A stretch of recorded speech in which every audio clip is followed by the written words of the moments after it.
안녕하세요, 여러분. 오늘은 최근의 중요한 뉴스들을 요약하여 전달해 드리겠습니다.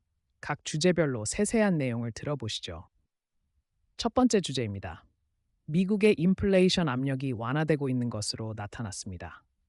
상무부 보고서에 따르면 5월 소비자 가격은 전월 대비 변동이 없었으며 식품과 에너지를 제외한 핵심 인플레이션은 0.1% 상승했습니다. 물리적 상품 가격은 하락했지만 서비스 가격은 소폭 상승했습니다. 이러한 데이터는 연방준비제도가 금리 인하를 고려하기 전에 인플레이션이 지속적으로 2% 목표치로 둔화되고 있음을 확신할 필요가 있다고 말한 정책 입안자들에게 긍정적인 신호입니다. 일부 경제학자들은 페드가 9월에 금리 인하를 시작할 것으로 예상합니다. 인플레이션은 2022년 정점에서 냉각되었지만 평균 가격은 여전히 팬데믹 이전보다 높아 미국인들에게 불만과 조 바이든 대통령의 재선 위협이 되고 있습니다. 도널드 트럼프는 대통령 토론에서 바이든의 인플레이션 기록을 공격했습니다. 경제는 여전히 성장하고 있으며 소비자 지출과 소득도 5월에 증가했습니다. 두 번째 주제로 넘어가겠습니다. 미국 연방 배심원단은 NFL이 Sunday Ticket 패키지를 통해 지역 외 게임을 독점적으로 제공하며 반독점법을 위반했다고 판결하고 47억 달러 이상의 손해배상을 명령했습니다. 이 패키지는 팬들이 자신의 지역 밖의 게임을 시청할 수 있게 하지만 한 팀이나 소수의 팀 경기만 보고 싶어 하는 소비자들에게 전체 게임 번들을 구매하도록 강제했습니다. 이 판결은 항소되지 않는 한 법적으로 3배까지 증가할 수 있어 NFL이 141억 달러의 손해를 입을 수 있습니다. NFL은 이 판결에 대해 항소할 계획이며 이 사건은 미디어 계약과 프로스포츠 팀의 수익 창출 방식에 영향을 미칠 수 있습니다.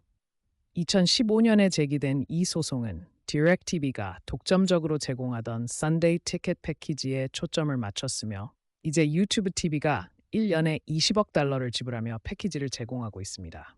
세 번째 주제입니다. 나이키가 경쟁 심화, 소비자 지출 감소, 전략적 실수로 인해 성장이 둔화되었습니다. 지난해 매출은 1% 증가했고 지난 분기에는 정체되었으며 다음 분기엔 10% 감소할 것으로 예상됩니다.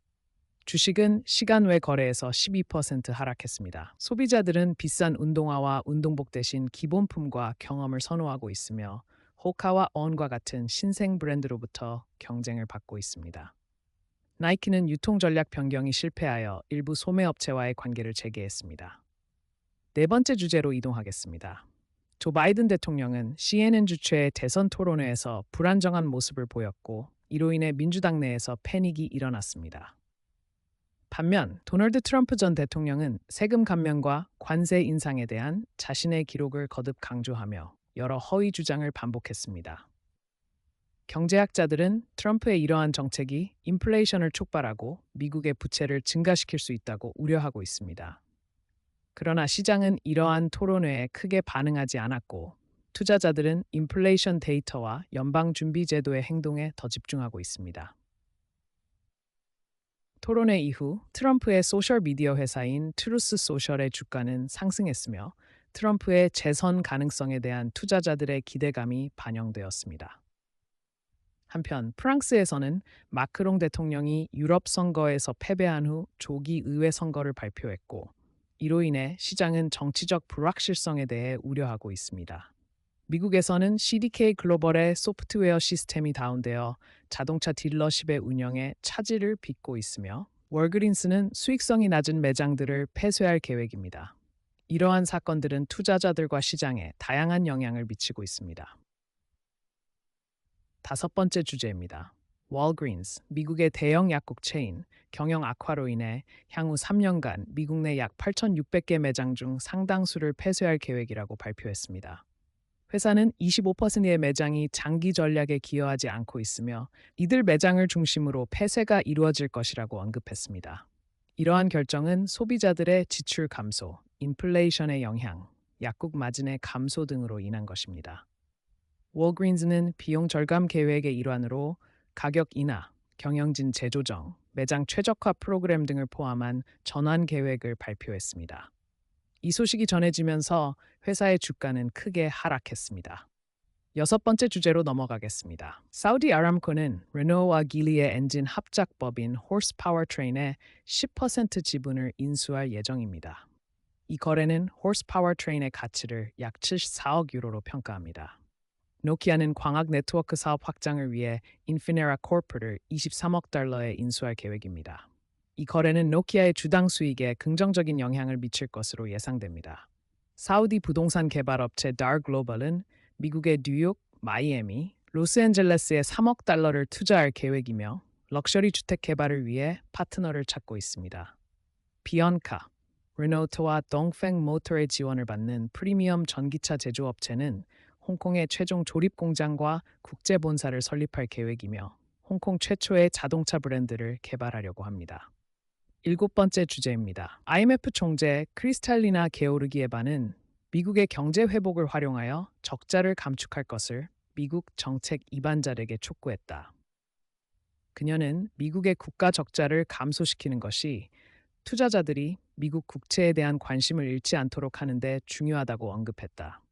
게오르기에바는 적자 감축이 즉각적으로 이루어져야 하는 것은 아니라고 말하면서 이번 10년 내에 점진적으로 이루어져야 한다고 강조했다. 또한 IMF는 미국의 인플레이션이 내년 중반까지 2%로 정상화될 것으로 예상하는 반면 연방준비제도 페드는 2026년까지 인플레이션이 정상화될 것으로 보고 있다.